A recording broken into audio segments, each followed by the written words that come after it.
Donc, procédons. Let's begin. Over to you, Dr. Tam. Morning, bonjour. Today, we'll provide the latest update on the national epidemiology and modeling work that informs the ongoing management of COVID-19 in Canada. Over the past month, we've made good progress in slowing epidemic growth across most jurisdictions in Canada. However, the latest surveillance data suggests that the rate of decline has slowed somewhat. So it's not unexpected that we could see some bumps in the trajectory during the months ahead. Nevertheless, we have proven time and again that individual precautions and public health measures work to reduce spread, and these can see us through as we continue to address gaps in vaccine coverage.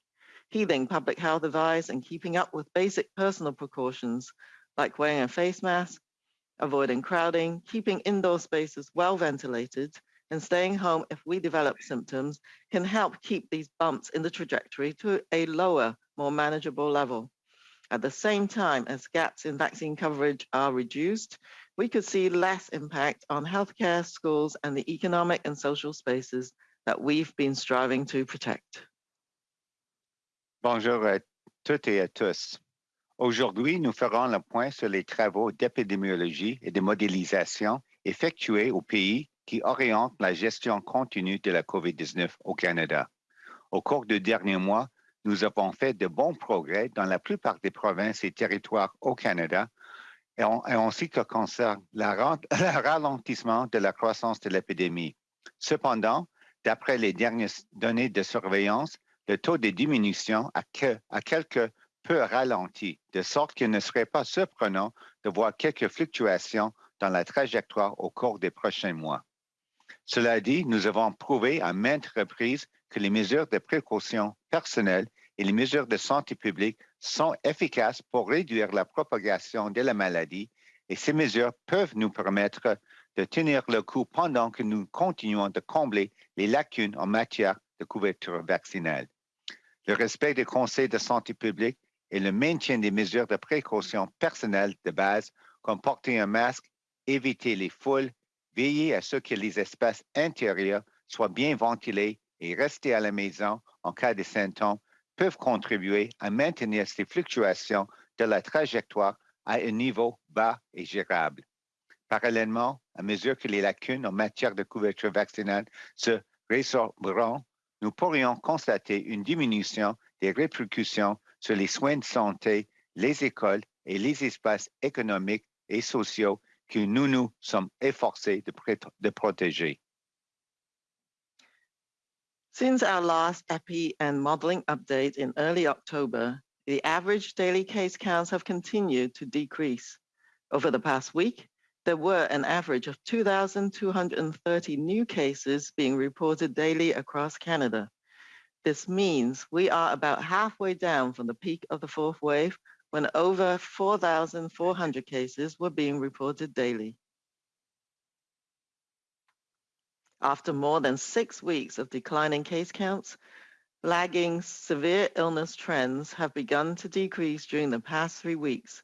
On average, over the past week, less than 1,950 people with COVID-19 were being treated in our hospitals each day, including just under 600 in intensive care units, and 27 deaths were reported daily. However, presently, severe illness trends are still elevated. As we head into the winter months with a strained and fragile health system in many areas of the country, we must remain vigilant, particularly in areas with lower vaccination coverage.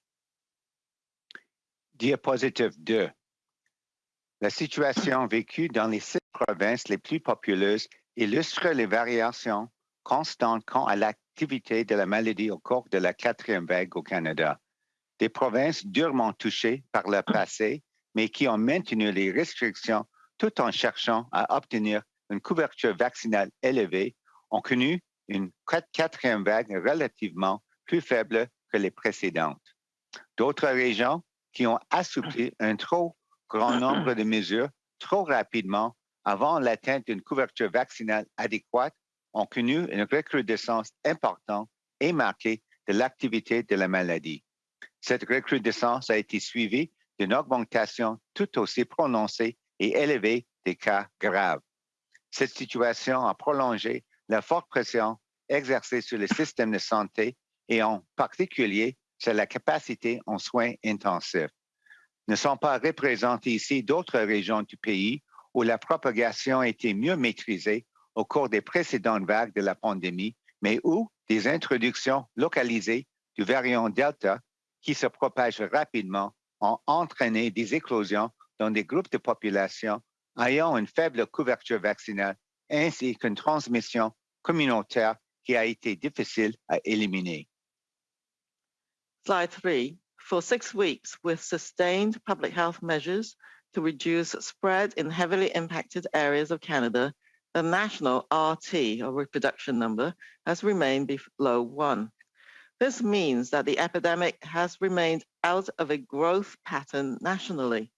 However, RT may still be at or above 1 in some areas.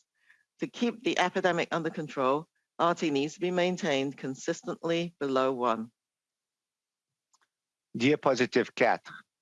Au cours des troisième et quatrième vagues de la pandémie, le taux d'incidence a augmenté chez les enfants de moins de 12 ans qui ne sont pas encore admissibles à la vaccination contre la COVID-19. Au cours de la quatrième vague, pour la première fois depuis le début de la pandémie, les taux d'incidence dans ce groupe d'âge ont dépassé ceux de tous les autres groupes d'âge qui ont été progressivement vaccinés. Pour cette raison, il est important d'augmenter la couverture vaccinale au sein de la communauté, car en plus de protéger les personnes vaccinées contre les conséquences graves et d'alléger les pressions exercées sur le système de santé, elle permet de limiter la propagation aux enfants trop jeunes pour être vaccinés et donc de réduire la propagation dans les écoles et dans d'autres milieux. Plus spécifiquement, la vaccination des jeunes adultes qui sont parents ou qui côtoient des enfants de moins de 12 ans est un moyen important de contribuer à la protection des enfants contre la COVID-19 et de les aider à rester à l'école et à pratiquer les activités qu'ils aiment. Slide 5.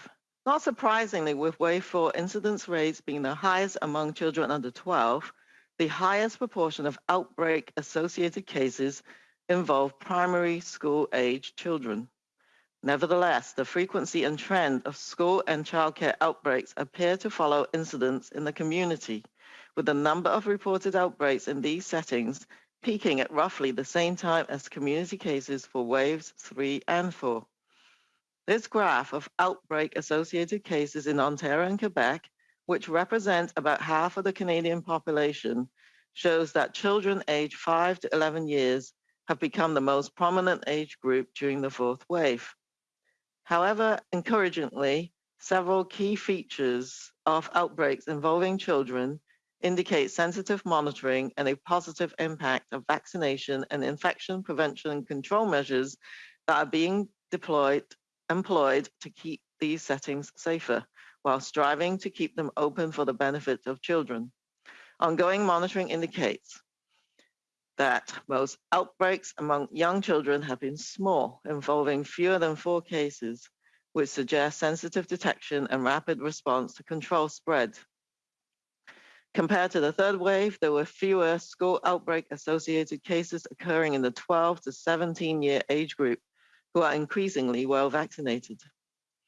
Outbreak activity in schools mirrors community trends, and vaccination of household members can help prevent spread to young children and subsequent introduction into schools. COVID-19 cases among children most often do not involve severe illness.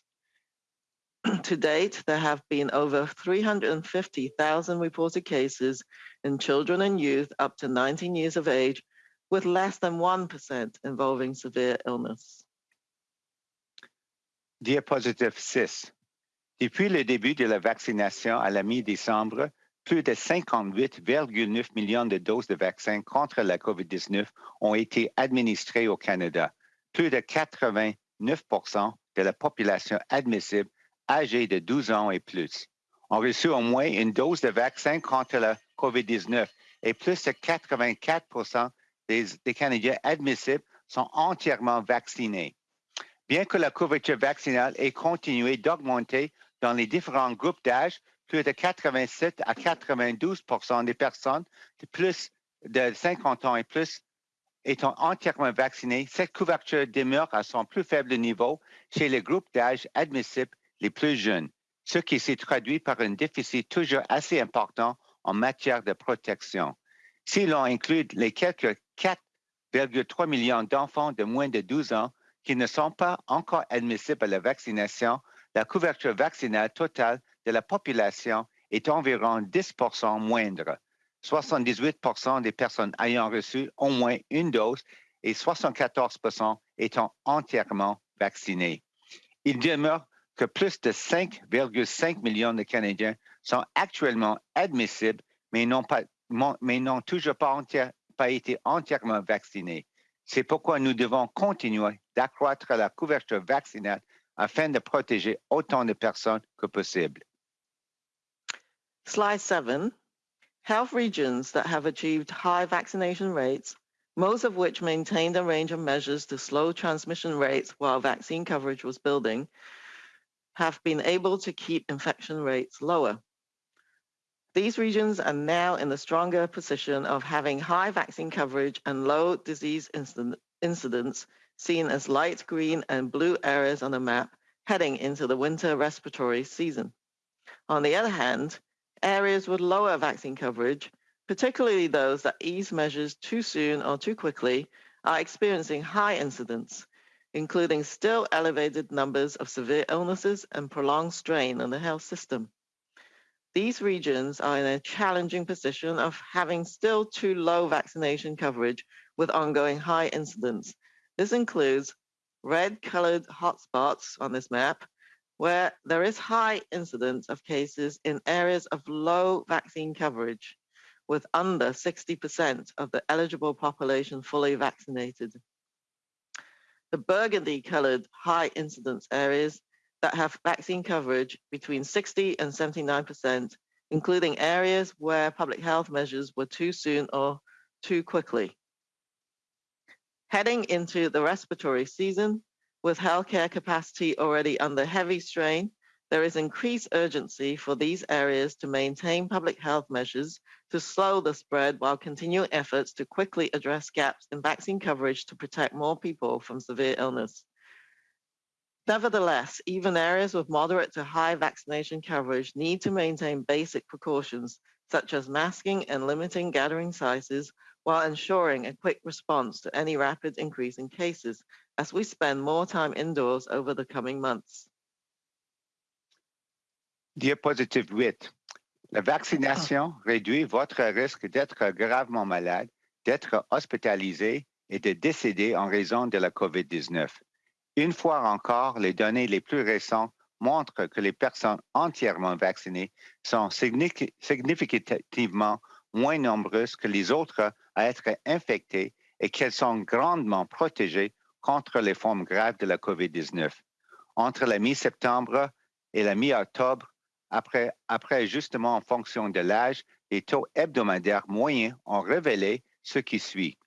Chez les personnes âgées de 12 à 59 ans, les personnes non vaccinées étaient 51 fois plus susceptibles d'être hospitalisées pour la COVID-19 que les personnes entièrement vaccinées.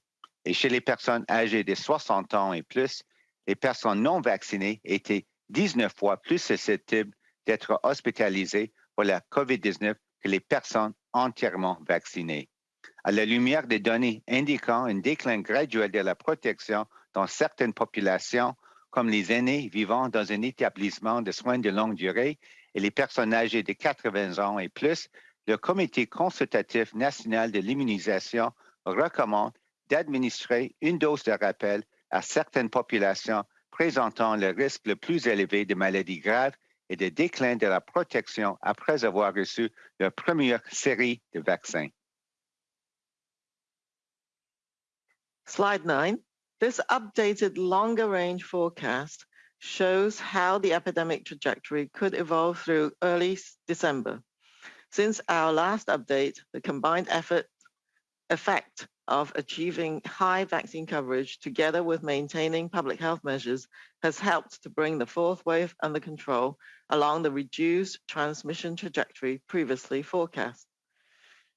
If we continue along the path we are on now, by continuing to increase vaccine coverage and maintaining public health measures, this updated model shows we could expect to see a decline along the dark gray line trajectory.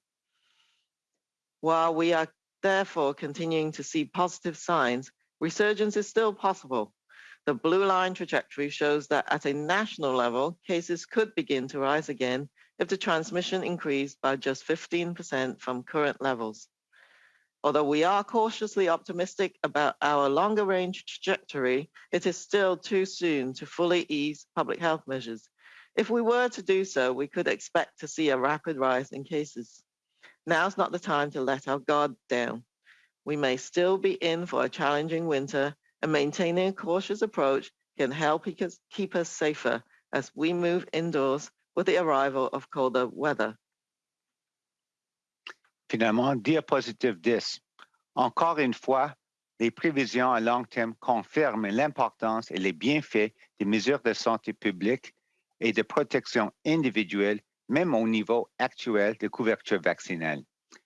En plus des difficultés à prévoir dans la trajectoire de la COVID-19, il faut tenir compte des défis liés au mois d'hiver, durant lesquels d'autres infections respiratoires peuvent ressurgir. Toutefois, nous savons que les mesures de santé publique permettent de réduire les infections et qu'elles confèrent une protection contre les répercussions graves de la COVID-19 et d'autres affections respiratoires comme la grippe. Les vaccins contre la COVID-19 continuent d'assurer une excellente protection contre les formes graves de la maladie, mais la protection est moindre contre l'infection et vu la prédominance du variant Delta qui est hautement contagieux. Une très forte couverture vaccinale est nécessaire et elle doit être combinée à d'autres mesures de protection. Par ailleurs, comme des données probantes indiquent que la protection offerte par les vaccins contre la COVID-19 peut diminuer au fil du temps dans certaines situations, le Comité consultatif national de l'immunisation recommande d'administrer une dose de rappel aux personnes présentant le risque le plus élevé de maladies graves et de déclin de la protection. Le CCNI continue de surveiller de près l'efficacité des vaccins dans l'ensemble de la population et mettre à jour ses recommandations au besoin pour protéger le mieux possible tous les Canadiens. Cet automne et cet hiver, de la même façon que nous portons plusieurs couches de vêtements pour rester au chaud, nous prions les Canadiens de multiplier les couches de protection contre les infections respiratoires. Assurez-vous de recevoir le vaccin contre la COVID-19, le vaccin annuel contre la grippe et d'autres vaccins de routine qui fournissent une couche de protection de base essentielle. Porter une couvre-visage, améliorer la ventilation des espaces intérieurs et éviter les rassemblements pour une protection additionnelle et continuer de suivre le conseil des autorités de santé publique locales, car l'activité de la COVID-19 varie d'une région à l'autre. Merci. Thank you. Miigwech. So once again, the longer range forecast reaffirms the importance and beneficial impact of public health and personal protective measures, even at current levels of vaccination coverage. In addition to expected bumps along our COVID-19 trajectory, the winter months may bring some additional challenges as other respiratory infections make a comeback. But we know that public health measures work to reduce infection and protect against severe outcomes from COVID-19, as well as other respiratory pathogens like influenza. COVID-19 vaccines continue to provide excellent protection against severe illness, but with less protection against infection and predominance of the highly contagious Delta variant. We need very high vaccine coverage combined with other protections. As well, with evidence that COVID-19 vaccines protection may decrease over time in some situations, Canada's National Advisory Committee on Immunization has recommended booster doses for some populations at highest risk of severe illness and waning protection. NACI continues to closely monitor vaccine effectiveness across the population and will update advice as needed to ensure the best protection possible for all Canadians. This fall and winter, the same as we layer up for warmth, Canadians are urged to layer protections against respiratory infections. Get your COVID-19 vaccines, annual flu shots, and other routine vaccines as an essential base layer of protection. Wear face masks, improve indoor ventilation, and avoid crowding for added protection, and keep following local public health advice as COVID activity is not the same everywhere. Thank you. Merci. Miigwech. Thank you, doctors. We will now open the telephone line to questions. We ask that you limit yourself to one question and one follow-up only. We'll be taking questions in both official languages. Donc, nous allons prendre vos questions. Nous vous demandons de vous limiter à une question et une question de suivi. Et vous pouvez vous poser vos questions dans l'une des deux langues officielles. Opérateur, first question, première question. Thank you. Merci. If you have a question, please press *1 on the device's keypad. Si vous avez des questions, veuillez s'il vous plaît appuyer sur les touches étoile 1 de votre appareil. The first question, la première question, is from Mackenzie Gray from CTV News. Please go ahead. Your line is open. Good morning, doctors. The head of the FDA, or the former head of the FDA in the U.S., has said this morning that he believes that the pandemic in the U.S. could be over by January, citing vaccination rates and citing also the fact that there are many therapeutics for people who get COVID, that they will be able to have positive results if they do contract the virus. Is that a timeline that you think could be really realistic for Canada as well?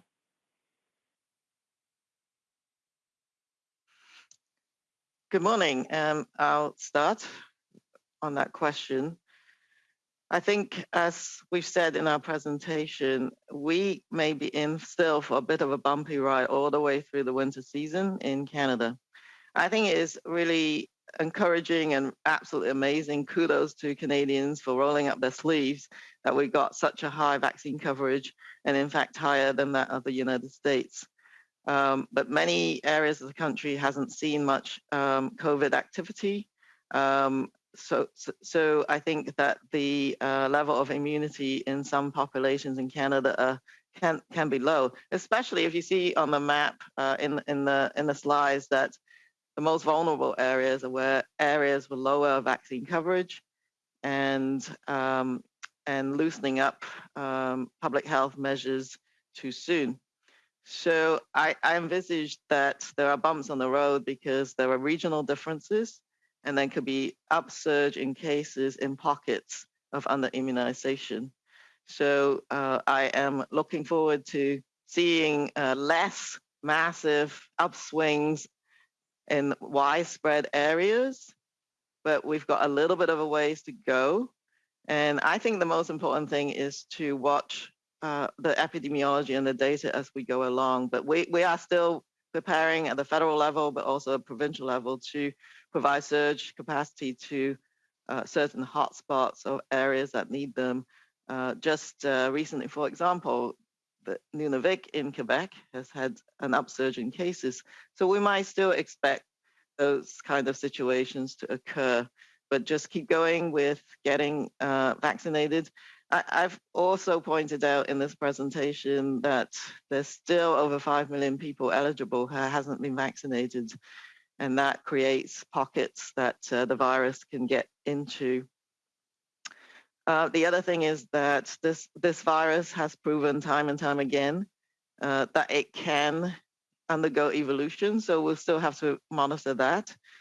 We've got the Delta variant already, which is very highly transmissible. It is possible that we could get different variants, and we have to monitor that, which is why we said, look, for the winter months, just keep layering on the additional layers of protections, like wearing well-fitted, well-constructed, masks in settings where you're with not with your household members. So with that, we might actually be able to keep the epidemic under control. So that's what I'm hoping to see. But as usual, we can't forecast too far ahead. I think as the winter comes up, we have more conditions for the virus to spread as well.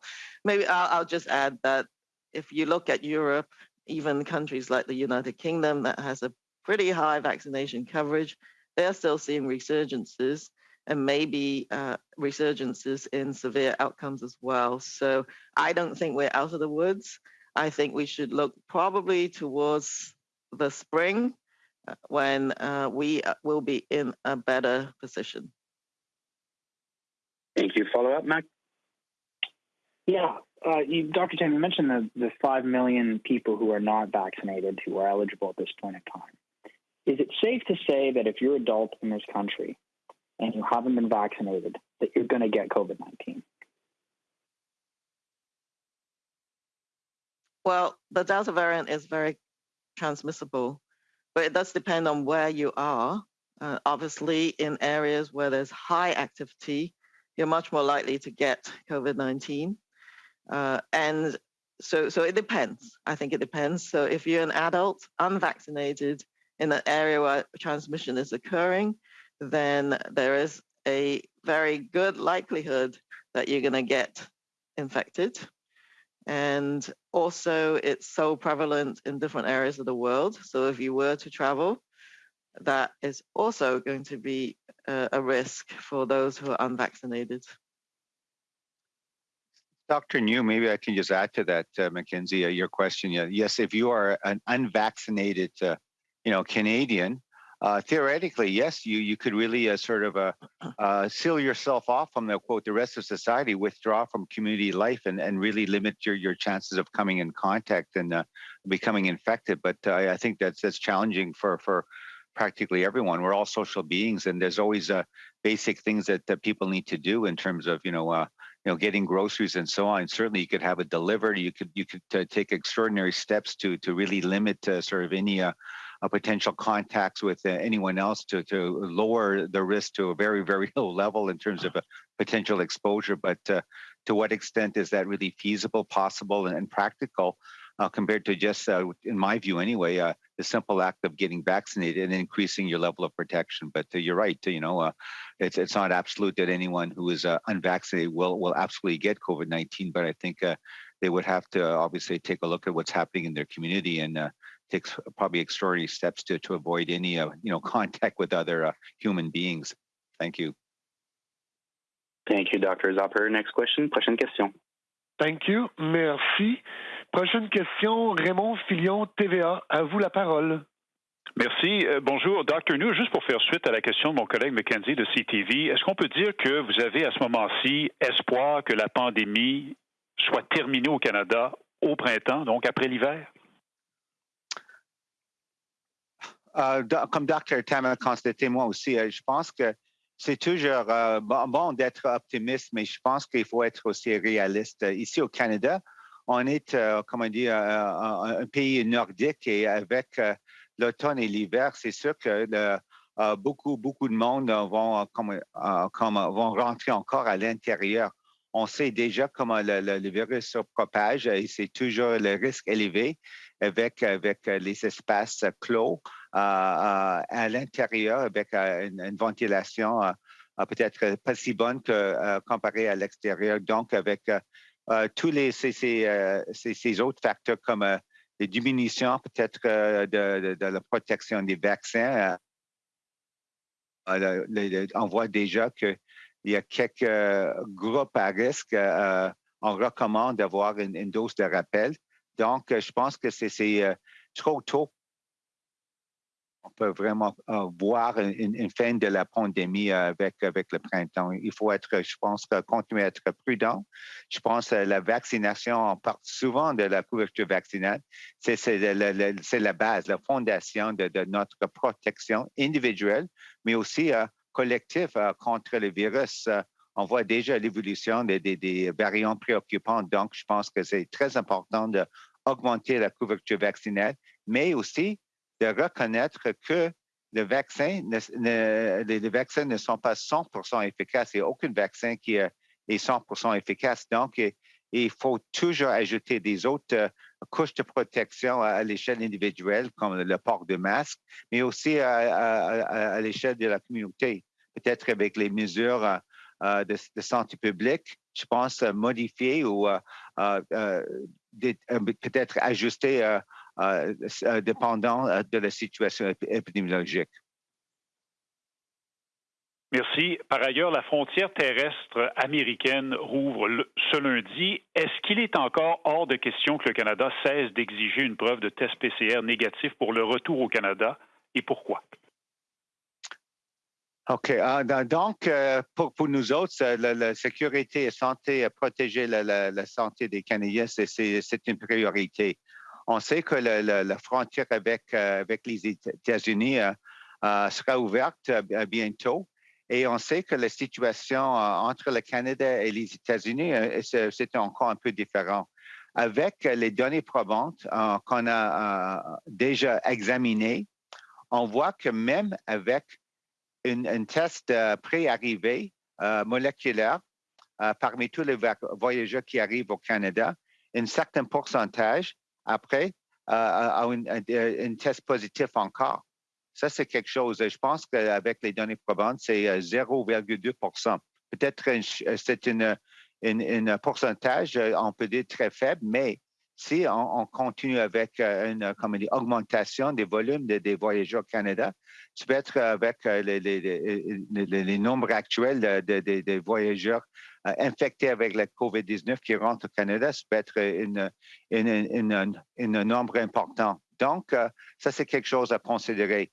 Si on parle des tests de dépistage, on ne sait jamais parce que c'est difficile à ramasser les données probantes. Si on a un test de pré-arrivé, un test moléculaire, si quelqu'un teste un test positif, la personne avant un vol n'est pas acceptée pour prendre le vol. Donc, on ne sait pas avec les personnes qui ne sont pas, comme dit, admissibles pour rentrer au Canada.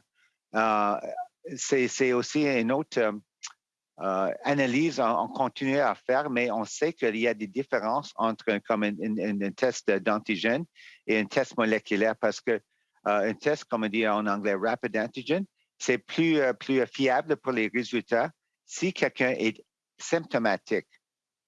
Mais si on voit les dépistages pour les voyageurs qui arrivent au Canada, c'est en effet les personnes asymptomatiques, ils se sont en bonne santé. Donc, c'est le test moléculaire est plus fiable pour donner un résultat si quelqu'un est positif ou négatif. Donc, c'est quelque chose on continue à regarder, c'est vraiment important.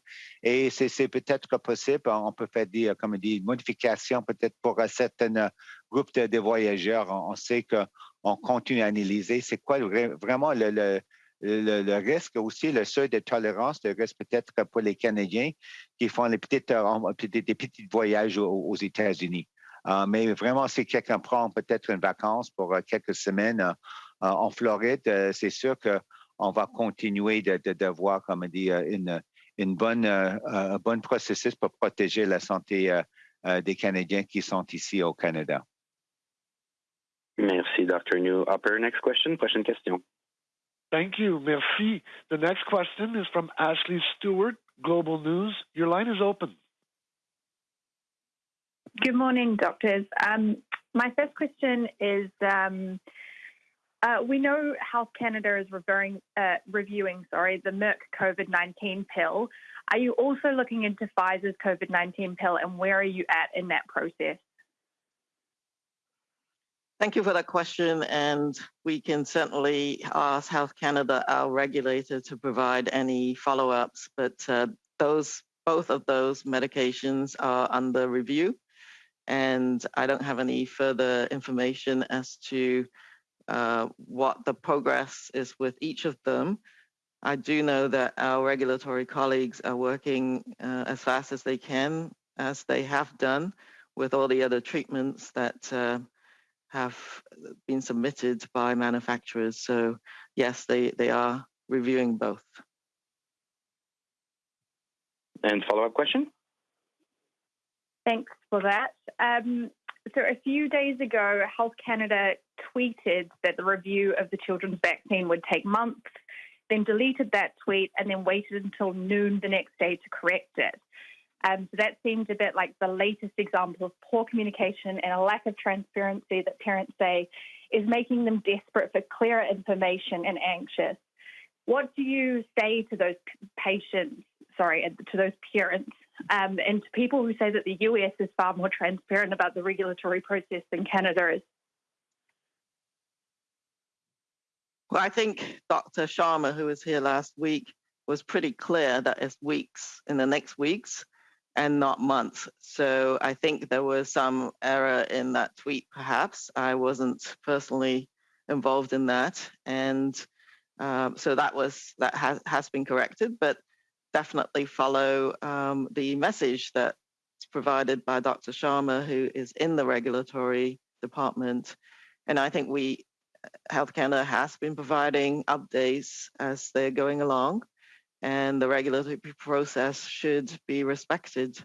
And I think, as I've said, in the pandemic, there are bumps along the way, and bumps along the way of some of these communication messages do occur. And I think we can take responsibility for that type of adjustment that's required. But I would say to all parents that Health Canada regulators are working extremely hard, prioritize the review for this vaccine, but they need to do due diligence, and it will be in weeks and not months. Thank you, Dr. Tam. Operator, next question. Question. Thank you. Merci. La prochaine question est de Mylène Crête, La Presse. À vous la parole. Oui, bonjour. Ma question serait pour le docteur Njoo. Vous parlez que même si les gens sont vaccinés, il faut garder d'autres mesures comme le port du masque. Or, le Québec a décidé d'abandonner le port du masque dans les écoles secondaires à partir du 15 novembre. Est-ce que vous trouvez que c'est prématuré? Merci pour la question. Comme j'ai déjà constaté, je pense que tout le monde est d'accord que la première couche de protection, peut-être la couche de protection la plus importante à l'heure actuelle, c'est la vaccination, la couverture vaccination. Et on continue à encourager, même je pense sûr que le gouvernement du Québec continue à encourager l'adoption des vaccins. Donc, c'est le point numéro 1. Avec les autres mesures de santé publique, on continue à suivre la science, mais je pense que tout le monde sait que maintenant qu'il y a quelques facteurs qui peuvent avoir comme un risque élevé. Ça veut dire, c'est-à-dire comme les espaces clos, aussi rester à l'intérieur. Donc, c'est toujours important d'avoir des autres couches de protection. Moi, je pense que c'est toujours quelque chose, même une décision personnelle. C'est pourquoi si quelqu'un veut utiliser ou avec le port de masque, c'est toujours une autre couche de protection individuelle qu'on peut utiliser. Donc, je pense que c'est quelque chose aussi comme une décision individuelle. Et à part de ça, je pense qu'on continue à encourager l'adoption des vaccins. Merci beaucoup. Question suivie?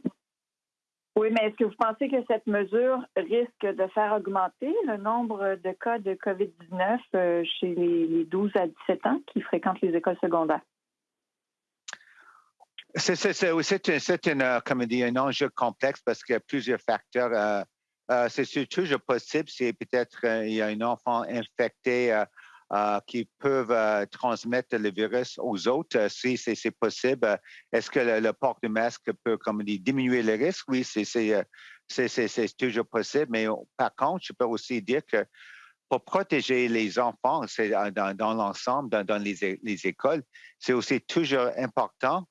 Qu'est-ce qu'on fait pour protéger les enfants avant qu'ils rentrent aux écoles? Et c'est-à-dire que les autres membres de la famille, les parents, est-ce qu'ils se sont vaccinés? Parce que si tous les autres membres de la famille sont vaccinés, c'est une bonne mesure de protection pour les enfants qui rentrent aux écoles. Et qu'est-ce qui se passe aux écoles? C'est toujours, comme on dit, une réflexion de la transmission communautaire. Donc, c'est toujours possible de comme on dit, cibler, viser sur un aspect en particulier comme le port de masque, mais je pense qu'il faut aussi regarder qu'est-ce qui se passe actuellement dans la communauté, c'est quoi la couverture vaccinale et toutes les autres mesures de santé publique dans la communauté, pas seulement visées sur le port de masque dans une école. Merci, Dr. Njoo. Opérateur, prochaine question. Next question. Thank you. Merci. Prochaine question. Next question. David Thurton, CBC News. Your line is open. Hello, bonjour. Dr. Tam, you said for the first time during the fourth wave, we've seen the most cases in those below the age of 12. I'm just wondering, as I look at slide 4, do you have an actual number of cases in this age group that we can cite in our reporting, or maybe a percentage of total cases during the fourth wave that we can cite? If not, I'm sure I could follow up with your staff behind the scenes. And just given that we've reached this milestone, that most of the cases are among this age group, how much of a wake-up call should this be for us? This is probably, one of our most vulnerable populations, right? So we can certainly follow up with exact numbers, but as the graph shows on, I think it's slide 4, this age group, the 0 to 11-year age group, is now the age group with the highest incidence, not surprisingly, because, of course, schools have reopened, and this is the group that has not received any vaccines.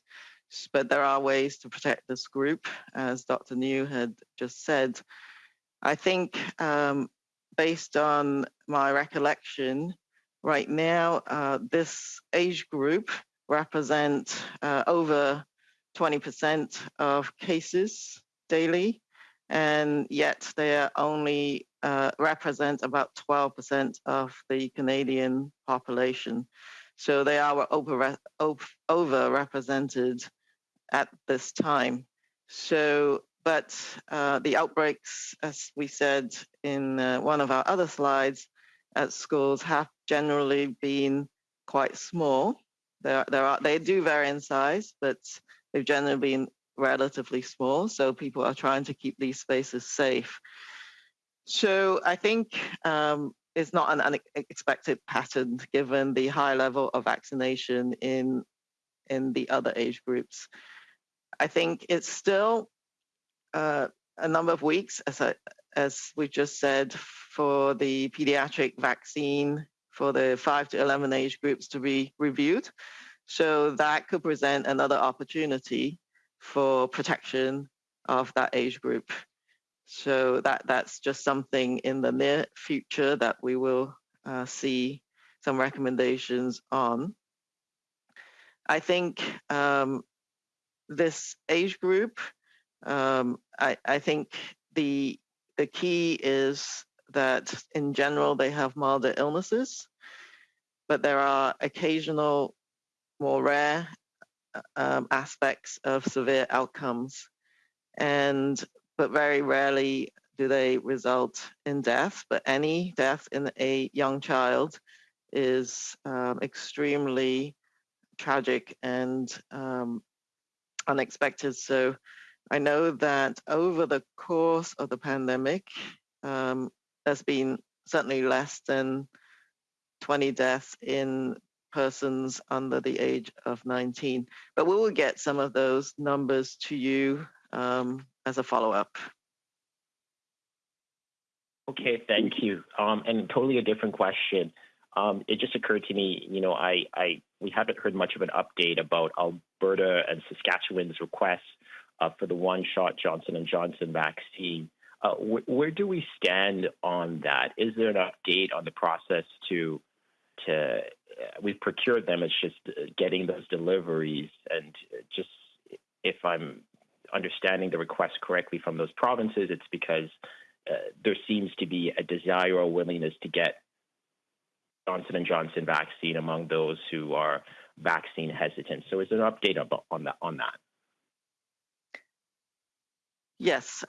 So there's been a very active outreach to get supplies actually from Europe at this time, because there is still some work to be done from the perspective of the United States, where we had been previously expecting our Janssen doses. They've had some manufacturing issues, which continues to be examined. But we are accessing some doses from Europe, which have been procured. So, and they have been verified by Health Canada to meet safety, quality, and efficacy standards. So I expect that these doses will arrive in the coming days, and with distribution occurring shortly thereafter. So efforts have been made, and we should expect to see some of these doses imminently. Thank you, Doctor. Operator, next question. Prochaine question. Thank you. Merci. La prochaine question est de Laurence Martin à Radio-Canada. À vous la parole. Oui, bonjour. Le gouvernement du Québec a dit qu'il allait autoriser la danse, les karaokés dans les bars, etc. Est-ce que vous pensez que c'est une bonne idée, comme vous dites en même temps que c'est pas le moment de relâcher des mesures sanitaires et qu'on sait qu'il y a beaucoup de risques associés à ce genre de pratiques? Merci pour la question. Si je comprends bien, je pense qu'avec le karaoke, tout ça, je pense que ça donne comme des circonstances comme dans une maison privée. Moi, je pense qu'on sait déjà c'est quoi les risques avec certaines activités. Si on chante, c'est toujours une activité pour un risque plus élevé pour transmettre le virus. Et on sait déjà qu'est-ce qui se passait, je pense, au passé avec une barre de karaoké, je pense, au Québec. Donc, moi, je pense que c'est toujours important de rester prudent. Si on veut faire le karaoké, peut-être, c'est vraiment une seuil de tolérance de risque. C'est peut-être, c'est avec des amis entièrement vaccinés, tout le monde peut-être dans une maison. Tout le monde est assez à l'aise pour peut-être faire l'activité ensemble. Peut-être tout le monde continue à porter des masques si on ne chante pas. C'est toutes les considérations des facteurs. Mais en général, je pense que pour les activités comme le karaoké dans les bars, les restaurants, avec le grand public où les personnes peut-être se reconnaissent pas, c'est peut-être que c'est pas une bonne idée. Peut-être que c'est plus une activité, peut-être que pour une petite groupe de personnes qui se connaissent bien.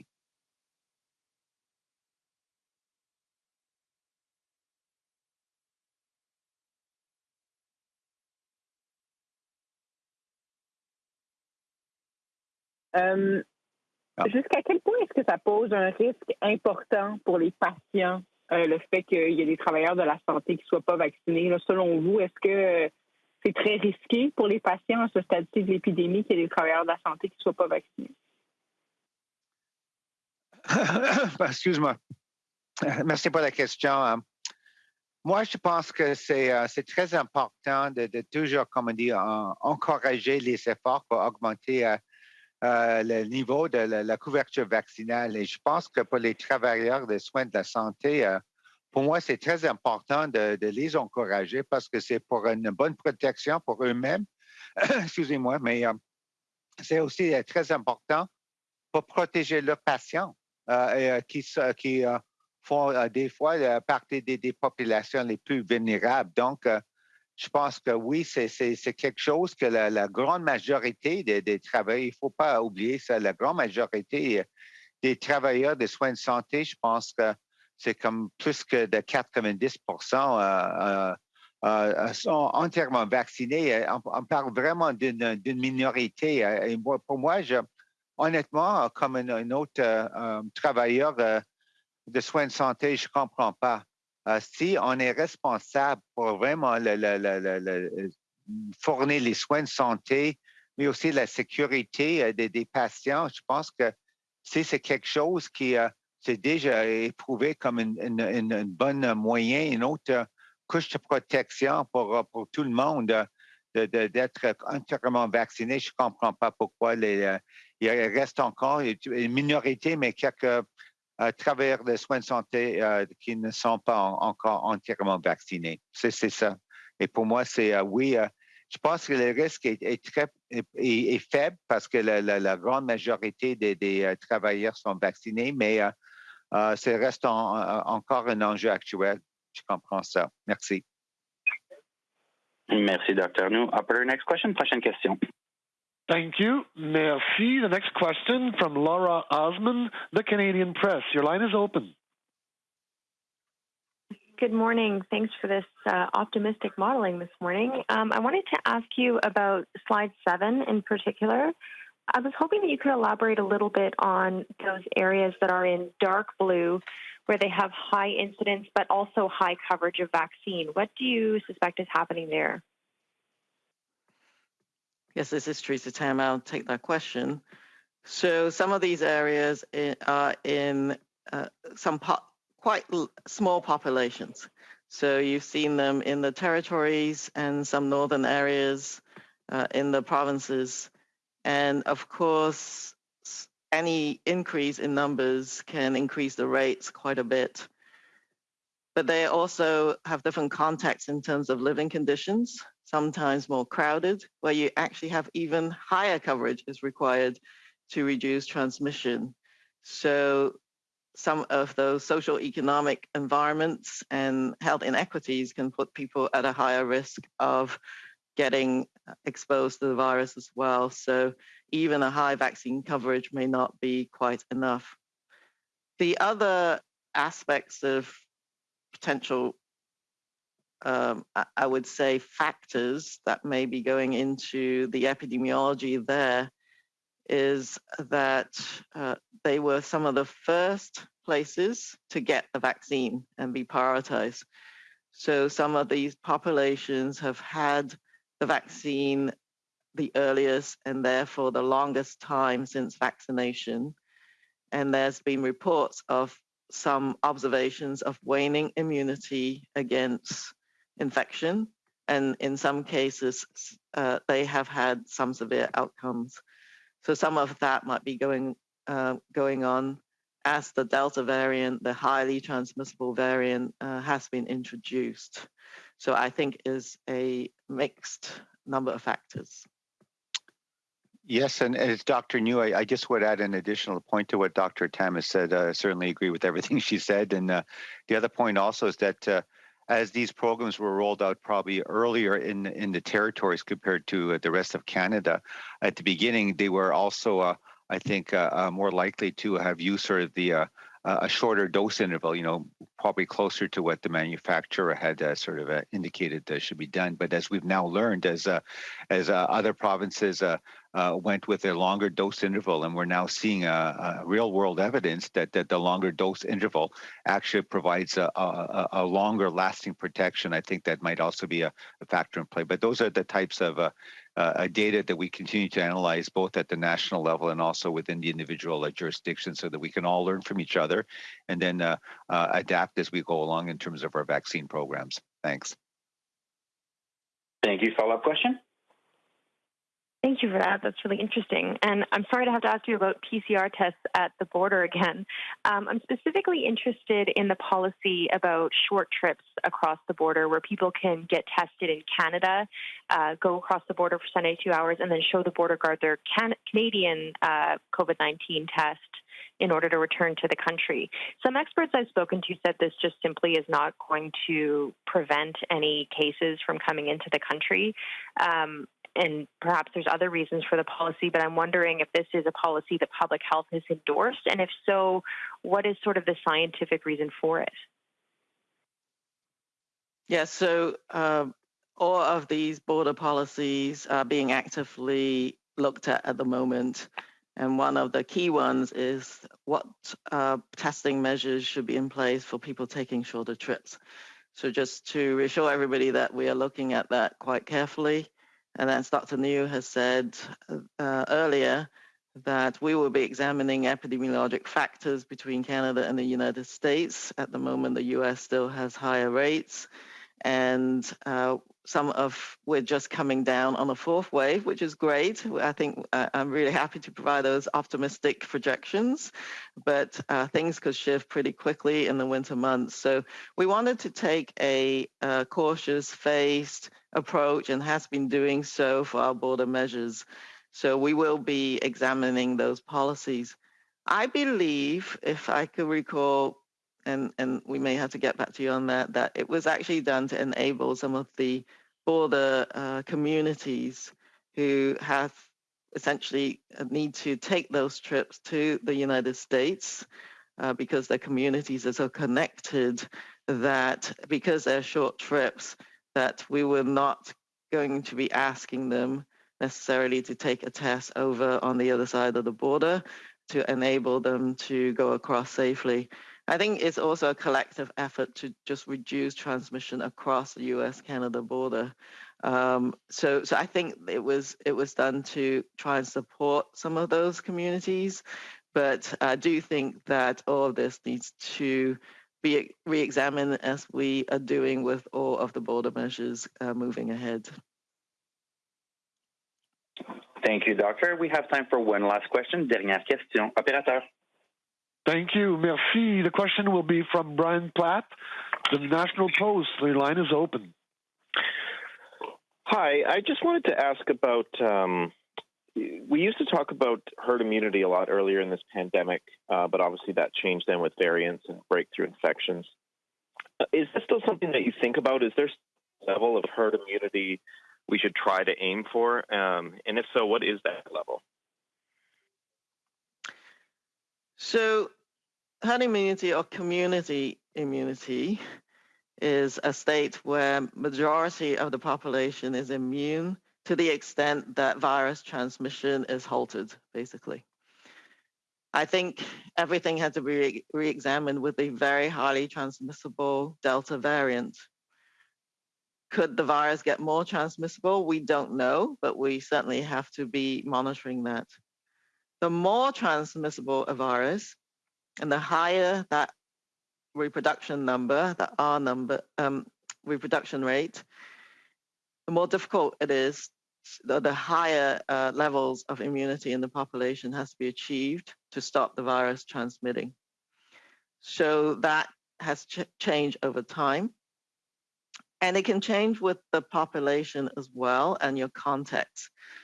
So the level of vaccination coverage, for example, that needs to be in place will be higher for immunity for communities that have had very little exposure to the virus. The vaccination coverage also has to be higher for more crowded conditions. So it's not a straightforward question.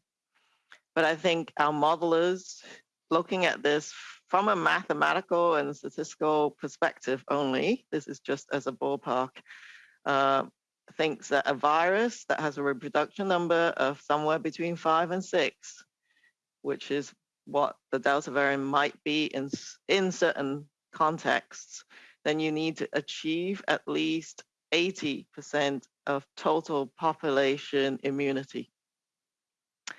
And that's not the eligible population over the age of 12, but 80% of total population immunity from either infection or the vaccine. But because of the shifting landscape we have now on looking at the science and data on waning immunity, as well, so these initial recommendations on booster doses and the shifts potentially in the virus, it's actually really difficult to just pinpoint a specific number. But you're talking about that kind of ballpark with a virus that behaves somewhat like the Delta virus. So our recommendation, certainly my message, is really to just get as high as possible. We've almost got to 90% of those over the age of 12 getting their first dose, which is superb. Keep going, get that second dose, and then we will await the regulatory recommendations on the pediatric vaccines. So all of those will get you towards community immunity, but it's not absolutely certain. as long as the other modeling projections we've done in the past is also looking at reducing transmission to the extent that your health system can cope. So we've been more focused on those modeling to look at what's the level of protection is needed to stop hospitals from becoming overwhelmed. And that might be more of a realistic benchmark that we should attain. Yeah, okay, that covers most of the question, I think. So just from what I take from that, like I think we're about 75% of total population right now. So when you talk about trying to at least get over 80, if we get the age 5 to 11 group, that takes us gets us pretty close to there. Am I correct about that? So yes, if the vaccine is approved and NACI recommends it, then any increase in vaccine coverage in the population will help move us towards community immunity. Absolutely. Any degree, any percentage increase in immunity in the population will move us further along that trajectory. Thank you, Dr. Tam. And that will be all for today's press conference. C'est ce qui met fin à la conférence de presse pour aujourd'hui. Passez une belle journée. Have a good day. Bye-bye.